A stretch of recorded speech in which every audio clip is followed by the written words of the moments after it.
So next up will be some of the oyster mushroom varieties we have. We have golden oyster, pink oyster, blue oyster, and Italian oyster. So 4 different oyster species.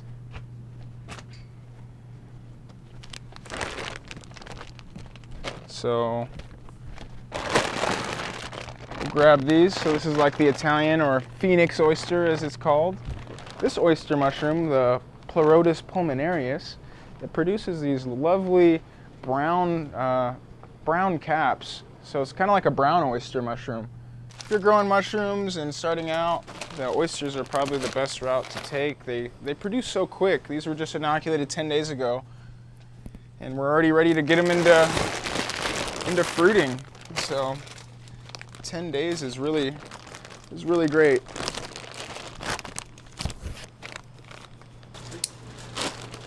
Same thing with these as I did with the lion's mane.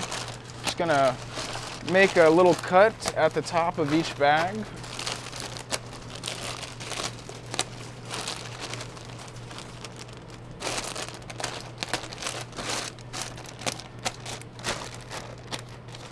we'll kind of just make sure you deflate the air. So it's kind of like the same thing with the lion's mane. You can fruit these you know, basically just make a cut on your bag and the mushrooms would go straight out. You want to leave the plastic on. I've seen some people will take the bag completely off with like these kind of mushrooms, and like oyster, lion's mane, the mycelium is really at high risk for drying out if you do that, and you're going to lose a lot of mushrooms. So make sure to keep the bag on.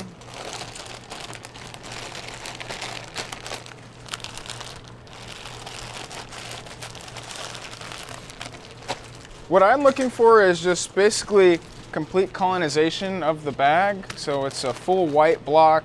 It's also very dense. The mycelium has really pulled all the sawdust and all the materials in this block together very tightly. So you can just feel it after a while of doing it. You'll look at a block and you'll just feel that it's ready to go in, and these oysters are ready to go. So yeah, I just look for full colonization. I don't want to see just big spots of sawdust in my bags. Anything that's uncolonized by the mycelium will basically be at risk for, once you put it in the grow room, for being contaminated. Let's say it was just like half colonized right here. I've seen some people will flip the bag upside down or just make a cut where the mycelium is grown.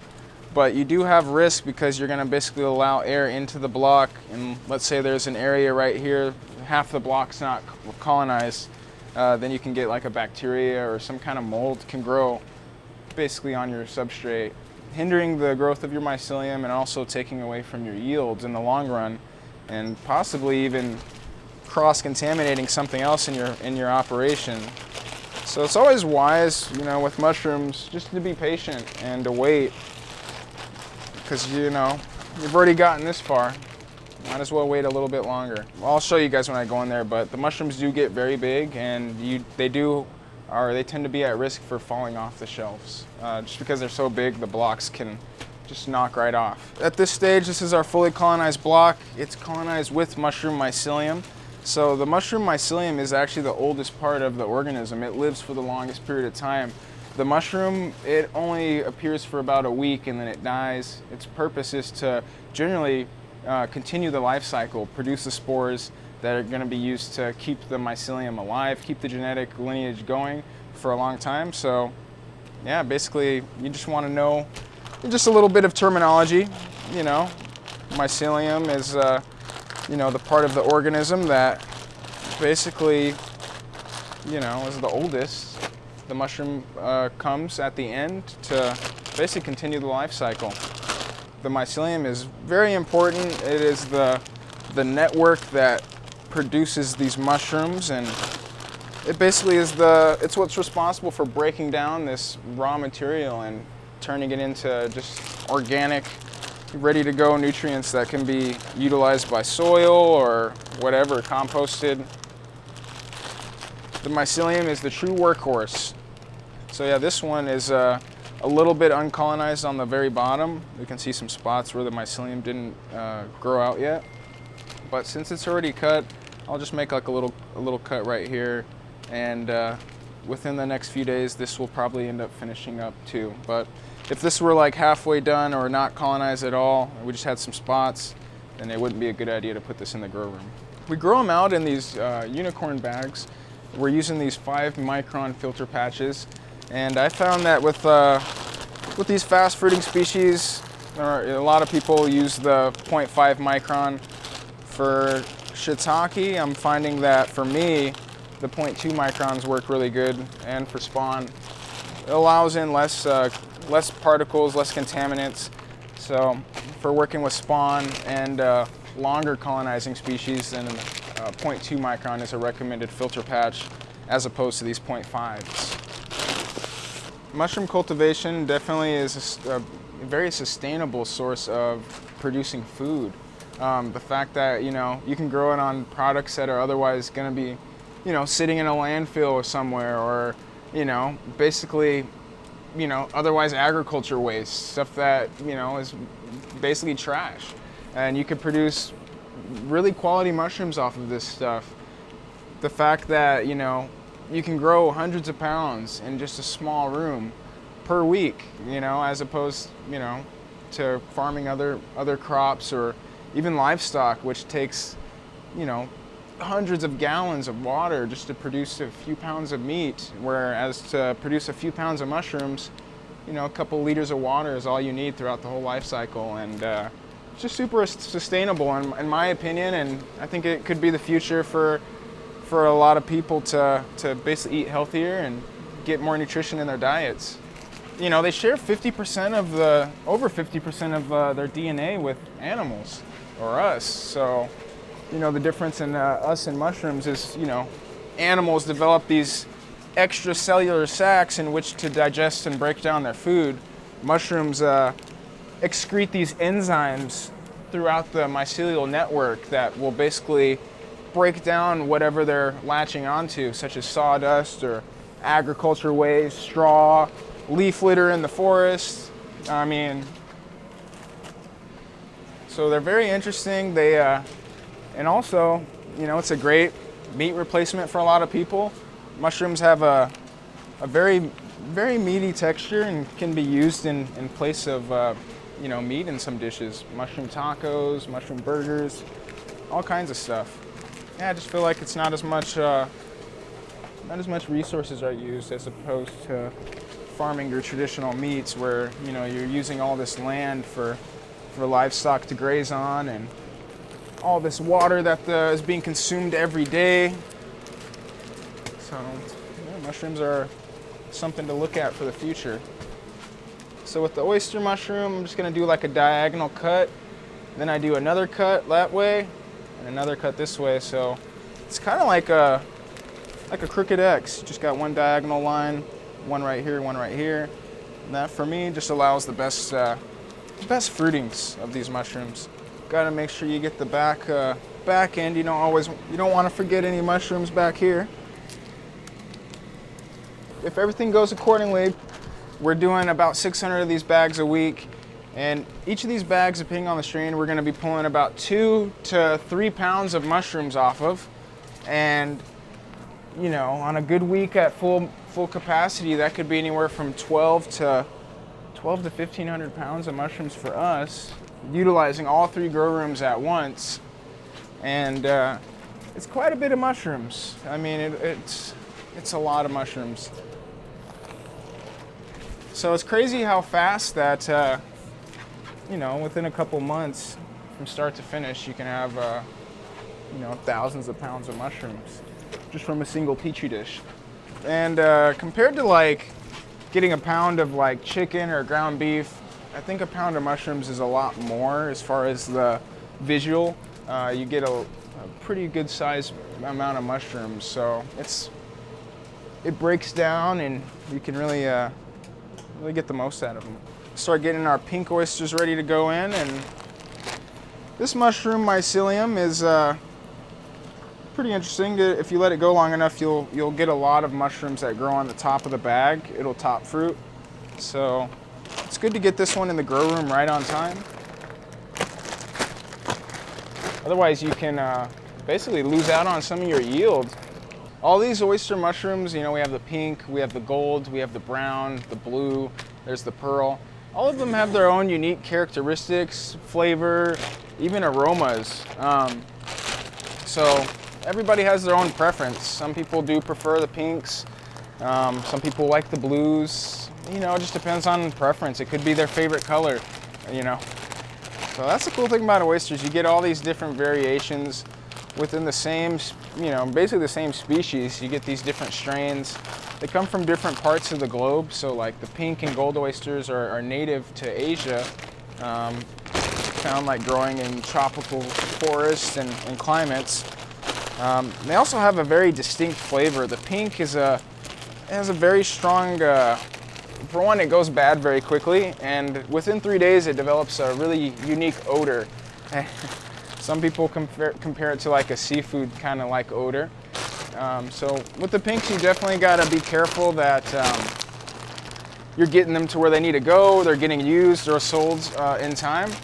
And if not, then you got to dry them at least, I would say at least by day 3 or 4, because if you get to day 3 or 4 and they have like a smell and they get like a little wet and soggy, then they become kind of unappealing to even dry at that point. You just don't even want them. So you got to really work with this strain. Oyster mushrooms are referred to as oyster mushrooms because they have caps that kind of look like oyster shells.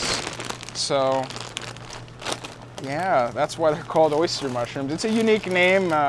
You know, I'm not very fond of oysters anyways, but I do like an oyster mushroom. Oyster mushrooms also grow out in really nice clusters. You usually get a nice cluster of anywhere from 20 to 50 mushrooms that grow out kind of like a bouquet, and that's always an eye catcher, and it's, you know, great for the markets or any clients that look at it. They're definitely amazed by them. So yeah, this is the pink oyster. This one's referred to scientifically as Plurotus de Jamor. There's also another pink strain called Plurotus salmoneo austrominius. So it's 2 different pink oysters. The de Jamor grows more of a deep reddish pink, whereas the salmon oyster gets kind of like a lightish, more of a lighter pink color, but you get a pretty good yield on it. So as far as the shelf life goes, they both are pretty short. I would say the pink oyster lasts 5 days. After that, it's done. And then we have the golden oyster, which is kind of like the pink. It lasts longer, but the mushrooms are super delicate and brittle. That's called Plurotus citronopletes. So that's a pretty good oyster mushroom. We only grow it kind of during the warmer months of the year. As soon as it gets a little bit colder, we just do like a blue, white, and brown oyster. As far as the humidity for the different rooms goes, basically everything's, you know, you kind of got to just judge it by the room, depending on where your, kind of where your crop is. So if I just loaded up a room like this, I'm gonna turn up my humidity pretty high at the beginning, as close to, you know, in the 90s as possible.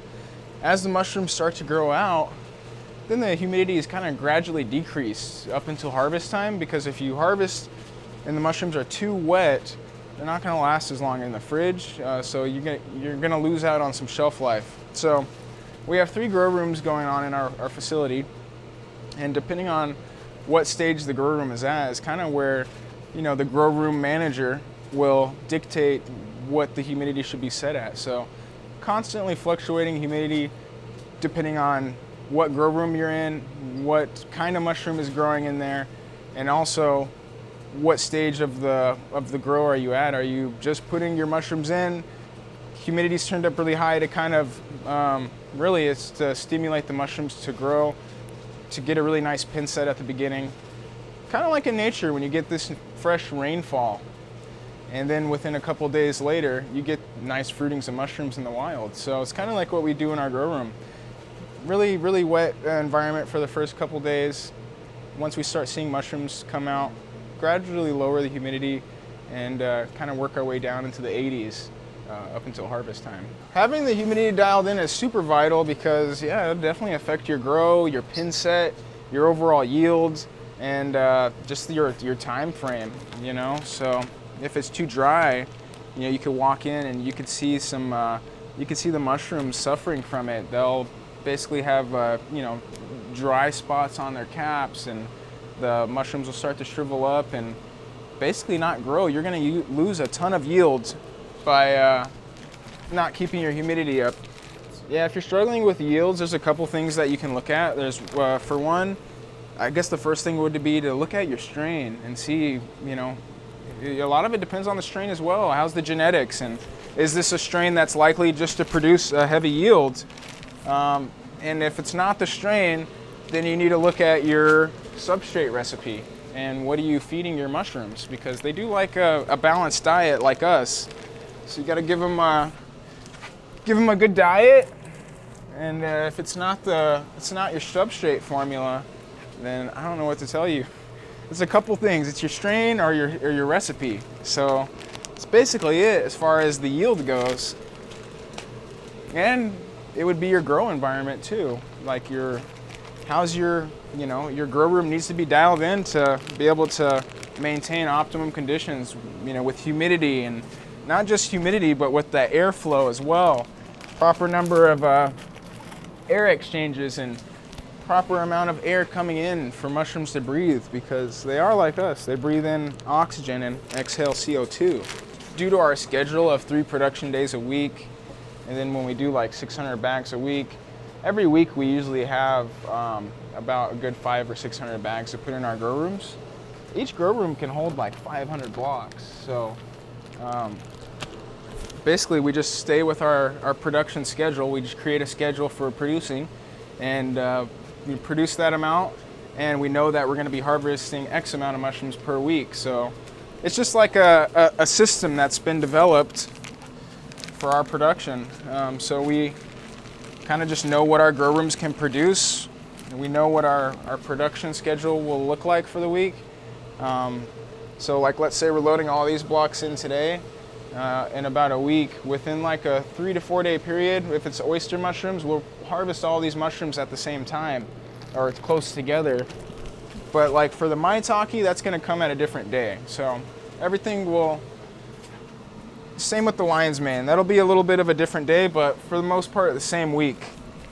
Yeah, so with one of our accounts, we did get a pre-order for restaurant week, which is going to be it's going to be in about 10 days, but we put these blocks of King Trumpet in here just about 3 or 4 days ago, just to get ready for that day. We knew that we had these pre-orders in. We let them colonize for 3 to 4 weeks, so I like to let them ripen up, and then I'll put them in the grow room, and then within that time, 10 days, and we get a harvest. So once you get really accustomed to growing all these mushrooms, and you can kind of figure out the time frames on what it's going to take for spawn, for colonization, and then to fruit, then you can really just dial in your time frames for accounts. Like if you have chefs asking you for mushrooms, or if you have people from the farmers markets wondering when you're going to have something in stock, it's nice being able to tell them what day you'll be harvesting, and basically to come through on your promise to actually harvest on that day and deliver the goods. And that really makes your customers really happy if you can say, hey, I'm going to have these mushrooms in 10 days, and in 10 days they're ready for them. Everything else is super easy. You know, grow mushrooms, keep your stuff clean your facility, get a schedule down for your team, make sure everybody's on the same page, and have a good time. Grow some mushrooms and feed your community.